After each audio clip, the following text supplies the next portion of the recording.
How the heck are you, everybody? My name is Fastidious. Welcome to my channel, and welcome to a very nice video that we have prepared for y'all today. As you can see, I'm not alone. I am joined by the fantastic Ronaldo Plays. You want to say hi, Ronaldo? Thanks for having me, Fastidious. Quick word about me, I'm Ronaldo. I've been playing gacha since 2014 with One Piece Treasure Cruise back then. And back then, when I started playing, the term gacha wasn't even popularized. So therefore, I have quite a lot of experience in the field. And now I'm here, happy to share it with you guys. Yeah, it is my pleasure. Guys, for anyone that doesn't know Ronaldo, he is a really experienced, really strong gamer, and he's getting into gacha games now. He's putting out great Watcher of Realms content, which I discovered he does not have enough subscribers, so please get over there, show him some love. And as you're gonna see in this video, he really knows his stuff, and he has got a lot of really good things to teach all of us, myself included. So I think without further ado, Ronaldo, how about we hop right in? So this video, guys, I'll give a quick intro to it, is going to be the 8 things that everyone playing free-to-play needs to know in Watcher of Realms. So all free-to-play players, you have got to know these 8 things. And without further ado, Ronaldo, you want to start us off? Fastidious. Fastidious. Exactly, so the first thing is one thing that is actually often overlooked, and that is your mentality. You need to have a good free-to-play mentality when playing gacha games, and that's what happens to me a lot of times, that I compare myself. I'm competitive, I guess most of you are as well. I compare myself to these whales and I'm like, I can't keep up. I just can't keep up. But that's just, you have to understand it's a gacha game. And it's not a sprint, it's a marathon, and you gotta enjoy the journey. I think that is absolutely correct, and it's like a perfect analogy. I would say also, like, you kind of have to compartmentalize. You can't live in this like giant sea with all the whales. You have to, you know, I would say like set your own goals. You know what I mean? Definitely, yeah. Yeah, and I think a big thing that comes with that, guys, is patience. So you might see, you know, the whales and the dolphins and the krakens swimming away ahead of you. You just have to wait and approach the game at your own pace and, you know, with your own strategy and setting yourself up for success in your own way. All right, guys, I'm gonna pick up number 2, and that is gonna be early game planning. So what do we mean by this? This is, as a free-to-play, you can't afford to just push all content at your own whim, like whatever you think is best or to your fancy at that moment. There is kind of a clear progression of what you need to do. So Ronaldo and I were talking about it a lot. I think a lot of people might know already, but the first thing that you can reach max efficiency on in a reasonable amount of time in this game is XP farming. So getting to the experience raid stage 7, let me pull that up for y'all right now. But you unlock that, I believe it is at stage campaign normal stage 8-4. And you see now I'm level 52 account. I don't know, what account level are you, Ronaldo? I'm like 54, 55, something like that. Yeah, so pretty advanced, right, guys? Like Global was less than 2 months ago on launch. And you can see we're at stage 7. And you can get to stage 7 by like day 2 if you plan for it effectively, right? But that takes a lot of early game planning. I don't know if you want to elaborate there, Ronaldo, but essentially I'm talking about, you can't just say, I want to push this gear raid, I want to try the hard campaign, I want to do this, this, and this. You should really dedicate your resources and your energy and everything you're investing into how quickly, I'm going to pull up the campaign for y'all, how quickly can I get into that normal campaign, and how quickly can I unlock that max efficiency farming, so 8-4. Definitely a good point, and also a good thing to do actually as a beginner is just follow the storyline. It will tell you when you have to do some XP farming and etc. Because you won't be able to get to stage 7 if you don't have the right units to get there, right? And the storyline will help you actually to guide you a bit when you need to get some little pieces together to upgrade your units just a little, that you actually can get to that stage 7. Which also leads me into the next point, that is that, like I just said, sometimes you can't be as efficient as you want, especially as a free-to-play player. So don't overforce trying to be efficient. Just sometimes, like I personally, I had to level my Voltos to level 50, and I had to farm some XP rate at stage 6, and some small even at stage 5, and that's completely fine. Yeah, no question. I think that was a great transition. I did pull up the storyline for you guys here. You can see we did get our Volca, so that is not available. However, exactly like what Ronaldo said, there are moments where you might hit a wall, and I definitely suggest if you do hit that wall and there's nothing else to do, nowhere else to turn, maybe exactly like Ronaldo said, maybe the storyline is what can guide you. And yeah, this transition into efficiency overload at some point, and this is, I think you'll agree with me, Ronaldo, because you've played other gachas, I think this is different than other games, right? You're gonna have to compromise in this game a bit, wouldn't you say? Definitely, definitely. Now that it's quite early in the game, you don't have to compromise that much compared when it would be like out 1 year, for sure, because then more hard content will be out. But yeah, no in this game, it's definitely about somewhere you need to compromise. Yeah, and I'm also speaking to the fact that like I'm kind of speaking to compromising your efficiency, you know? So I know for me, I really didn't like the idea of building out characters that I might not use. So if we just pull up my account, like Osiren is someone who I do not really envision myself using several months into the game, right? But you do kind of have to compromise because in this type of gacha, compared to other ones, it's really built around the different roles that people have, right? So if you lack this AoE mage, or you lack that fighter, or this defender, you are gonna have to fill out your roster. So you might have to pull when you don't want to. You might have to level guys up when you don't want to. I'm not suggesting you go overboard with it, but this efficiency overlord that Ronaldo spoke to is just not gonna be possible all the time, because sometimes, yeah, you're gonna have to compromise on that efficiency and settle for maybe the less desirable path, but the path that's gonna get you to where you need to go as fast as possible. Exactly, well said. Like you, for you it was Osiren, for me it was Voltus. We just, sometimes you have to make compromises for even units that you won't use until the very end, but that will actually get you to where you want to be.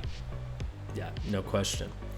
All right, so taking it on to the next one, and this kind of plays into really well what you mentioned with using the storyline path to guide you, but this is bringing, a lot of these are going to have to do with efficiency, guys, obviously. If you're free to play, you have to focus on efficiency, but bringing this efficient mentality to how you approach raid, specifically in the early game. So the different raids we have available, the promotion raids, the gear raids, the gold raids, the experience raids, things like this. I think we both agree on this. You want to really be doing the absolute bare minimum. And that's where the storyline quest might guide you. They say, all right, guys, it's time to actually do a little bit of gear raid farming. But if we go over to gear raid 1, for example, you might be a bit hesitant to do that, right? Because it's super inefficient. Or on the other side of the coin, you might be way too overeager to do that. But if it's early days for you and you're like here on stage 7, do you really want to blow 1,000, 2,000, 4,000 energy, stamina, farming, where the best thing you could potentially get is an epic piece of gear? Absolutely not, right? You want to do the absolute bare minimum and only start farming when you get to stages up here, and then ideally something like 18 where you can only get mythic, but you want to get to the things where at least you're getting usable pieces, you know, that are going to live on your account for a decent amount of time. Exactly, like before myth gear, it's not worth at all to farm like any gear raid or whatsoever.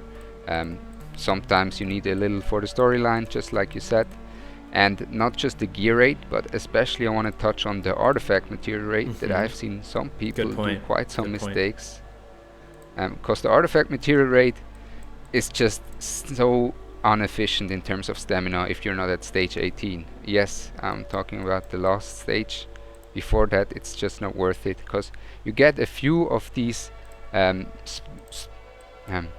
like you farm 22 stamina for one run, and you don't get an artifact. You first have to summon for the artifact, then it has to be a myth artifact, and on top of that the right artifact.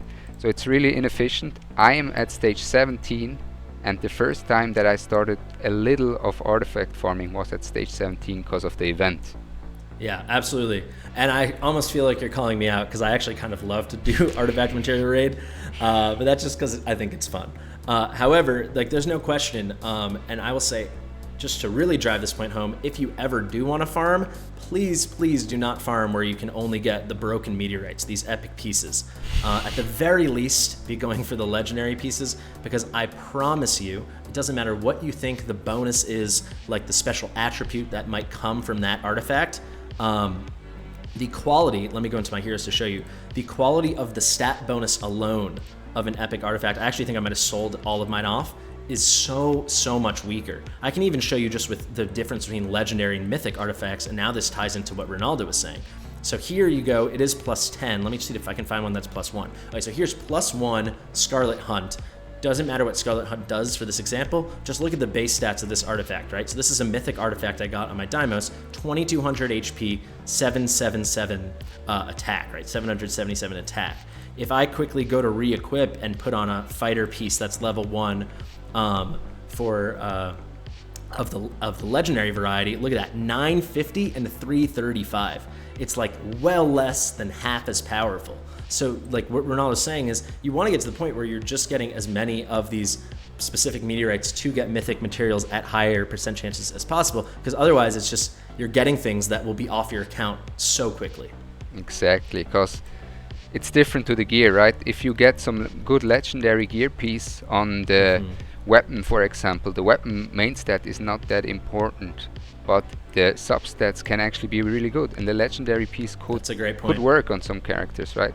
I still have my arrogance equipped with a legendary weapon, but legendary artifacts are just not it compared to myth.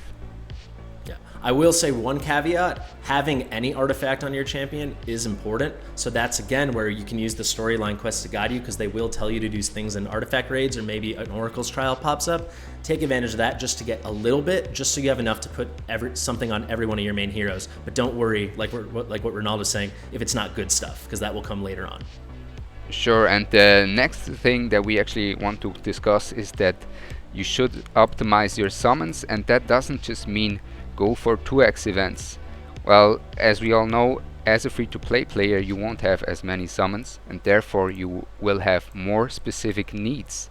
And a lot of people suggest the 2x event, which is good for the early game, but what I did last week is I actually pulled on a 10x event as a free-to-play quote-unquote player, because I don't spend on pulls.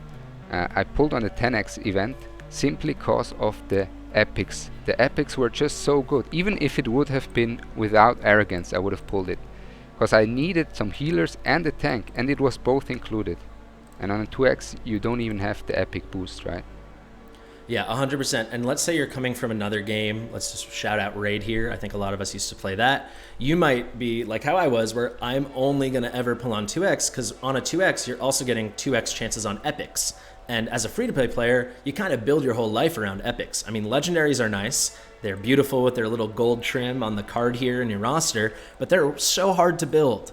Like, I've barely skilled up any of my legendaries, basically just arrogance, and I'm already out of legendary crystals, right? It's super hard to do. Epics are the more easily attainable, but more importantly, more easily buildable champions. So to circle back, in other games, I'm always pulling on 2x's, a lot of times not for that increased chance of getting the legendary, but for that increased chance of getting the epic.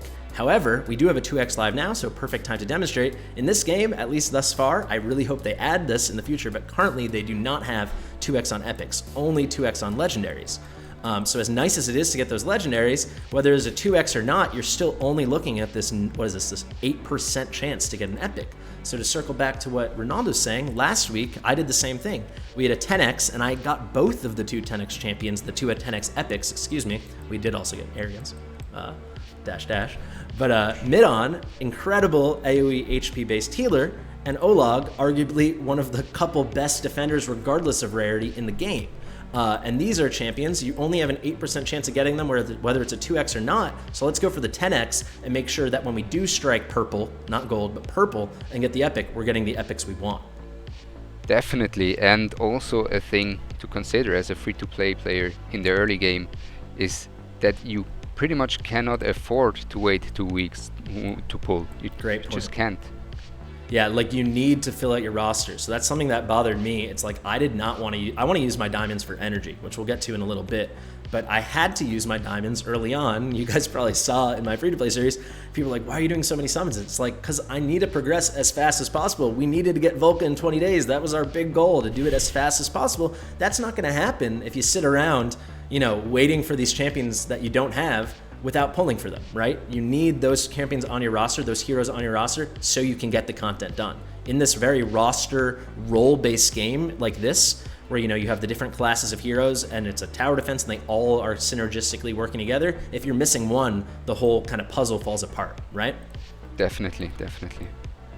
So I think a nice moment to talk about events. So let's just stick with summoning. It's a good example. On top of taking advantage of a 2x or a 10x or blah, blah, blah, you also want to only do things. You want to be patient and wait for the game to come to you in terms of events that are live or the Oracle's Trial, the tournaments, because while I will say the rewards in this game are not the greatest in the world, it's a lot better than nothing. And nothing is what you're going to be left with if you don't push these events when they arrive. So if I did my summons not only outside of the 2x, but I did it outside of the event being live, so right now we're looking at the Arrival of Heroes tournament we have live, I would have missed out on all of this stuff. Is it the greatest rewards ever? No. But do I desperately need 100 legendary skill dust? Do I need the epic skill dust? A little extra diamonds, a little extra energy? Absolutely. So you have to wait for these synergistic moments to line up the tournaments, line up the events, and really take full advantage. I've been dying to do hero training. I'm pulling up the hero training event tournament right now, but I had to wait. But now we're going to compete very competitively in this because I have tons of XP saved up. I'll just show you. I have so much fodder, and we're going to get a couple extra summons by probably ranking in this, let alone, I mean, look at this, a 5-star psychic power. You don't even know how much energy that saves you. That is super, super important. So you might want to plan a bit for these, and get all these guys ready. You can see we have enough for all these 5 stars right now, but hold off, be patient, and wait for it to synergistically line up. So not only are you furthering your account, but you're getting some bonus rewards from the event or from the Oracle's Trial. Definitely, and how I like to do it is just on Monday when the new calendar comes out, I take a look and try to plan my whole schedule, basically. Gacha schedule around it, right? Yeah, like this game is pretty good at outlining what's to come, like we know what's coming at least, so it's Friday now, so at least up until Tuesday. So we can see, it's not like there's a Corridor of Glory, like another champion training event coming up. So no point in waiting around, do your hero training right now. So like they do give you this power of foresight in this game. All right, Ronaldo, you want to pick up the next point, please? Yes, so the next point is basically stamina refill. Everyone will have stamina issues at some point. If you don't refill, you will not progress as fast as anyone else. And you sure might be thinking, well, I don't have that much diamonds, I'm a free-to-play player. Yes, but these refills actually do not cost that much, and after you progress to a certain point, stamina will be over champions, because you have your baseline units. What you need now is better gear, for example. Absolutely. And a lot of times people comment on me and my account because I always have so many huge stamina potions saved up. So if you're seeing the screen now, I've got 26. I very rarely do what I did today, which was I spending diamonds on summons, especially now that I think I'm closer to like the mid game. And I think that's a big thing to highlight. Early game, you can use your summons, use your diamonds for summons because you need to fill out that roster, just like we've been saying this whole video, right? Late game, once you have the gear and you've progressed to like the final end game stages, then you might just be missing that last lord or that last legendary healer or legendary AoE damage dealer, right? Then maybe like Mob Bucket goes a big point. I can link it in the description. He gets to a point where he says, I don't need the gear. I need that one unit to kind of, like I said before, with the puzzle, that last piece to the puzzle. However, for a long time, the vast majority of us are going to be living in the mid game, right? And what do you need in the mid game? You need to push content. And how do you push content once you have some decent roster of heroes? The only way you're going to do it is with gear, is with better artifacts, is with stuff. And you're only going to get that through stamina. And you're only really going to get stamina reliably by using your diamonds. So for me, I won't buy it now because as you can see, I only have 101 diamonds. However, I almost always keep my diamonds at about 200. Any excess, I go right into buying stamina pots. The reason I will say I do 200 is occasionally you get extra stamina popping up here in the market, or maybe you'll get the 35 diamond or more normally the 70 diamond summoning crystal. But in general, you just want to pump it out. And then Ronaldo had also mentioned to me earlier before we started recording, which is a really good point. It's not much, but the friendship points redemption, it's something. So every day you can send 40 times friendship points, and every sending or receiving, I don't know how it works, you get 5. So 40 times 5, we get 200. As you can see here, when I go to the energy screen, you get 30 energy for 150. So basically, you're getting what does that come out to? 40 energy a day, right? 150 plus then the 50 extra, that will add up. So an extra 40 energy a day, it's not much, but you better take advantage of it. Same thing with idle rewards, same thing with the daily luck that might show up in the shop.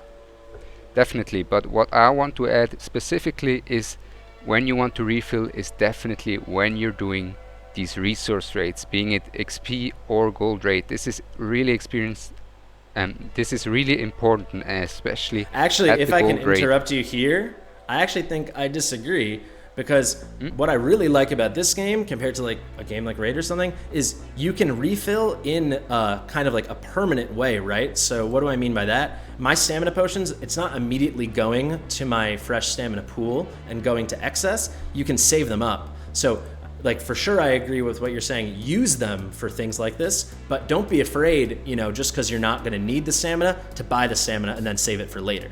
I mean, use your stamina if you're at the gold rate. If you bought the gold rate bonus from the guild shop, right? You have 1 day to farm as much gold as possible, and you want to make the most out of this 1 day, because that gold bonus actually costs quite a bit of points, and you can only obtain it once a week. So you definitely want to try to at least get a few million gold. That's at least how I did it. Yeah, absolutely. And gold is probably the one thing that you can't even whale in the game. The only efficient way to do it is with that gold bonus, and the only way to get the bonus is from the guild shop. Okay, we had a little discussion behind the scenes. The point I was trying to make is, and then maybe this is just a me problem, but I know once I start seeing my diamonds get up to 3,000, 4,000, it kind of feels like, oh, what's 1 10-pull? What's 2 10-pulls? I have so many diamonds. So the way I like to keep myself honest is I like to buy like the stagnant form, like the resting form of the potions.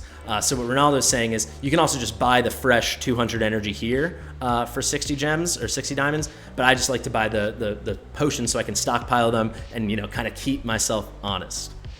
Exactly what you're talking about. You have to get your stamina potions. It's a good idea to actually get these stamina potions. Then you have stockpiled stamina for whenever you need to deploy it, being it an event or what I like to spend a lot of diamond and on, or for what I like to use a lot of stamina in 1 day for, is the gold rate, because you can only do it once a week. And that leads me to the last point, which is be selective, not only with your stamina but also with your units that you want to 6-star. For example, I personally made the mistake in the early game. I 6-starred my Win because I was like, okay, if I 6-star this guy right now, I will get a few chapters further in my campaign, which I did. Problem was I wasn't able to actually get to stage 8, 4 or 5, to the last stage of the gold raid, because 2 days later was the 2 times event and I got Satchel. And once I had him on 6 stars, I was able to beat it. And it was just because I did not wait. I didn't wait. I wasn't selective enough. Yeah, and I think that's a great point to end on as well. It's just super true, and it ties in a lot of the things we've discussed so far, right? So be patient, wait for efficient moments, be selective, things like this. So yeah, it's something we can all learn from. We get antsy, but you just you're gonna get a lot of chances to pull in this game, right? So something better might be coming. But with all that being said, I think that kind of sums it up. I think 8 really strong pieces of information you can take as a free-to-play player to succeed in this game. Any final thoughts you want to add there, Ronaldo? I think we covered all the bases, and thanks for having me. My absolute pleasure. And I just want to say one more time, guys, especially if you made it to the end of the video, go check out Ronaldo's channel. I'm sure I'm carting up to one of his videos now above me. His content is really good. Like, there's a reason I actually reached out to him. I was like, you seem like you know your stuff. Let's make a video together. So show him the love. Let's get those subscribers up. Without any further ado, thank you so much, Ronaldo. I'll see you guys in the next one. Thank you. Have a good one. Peace. Bye.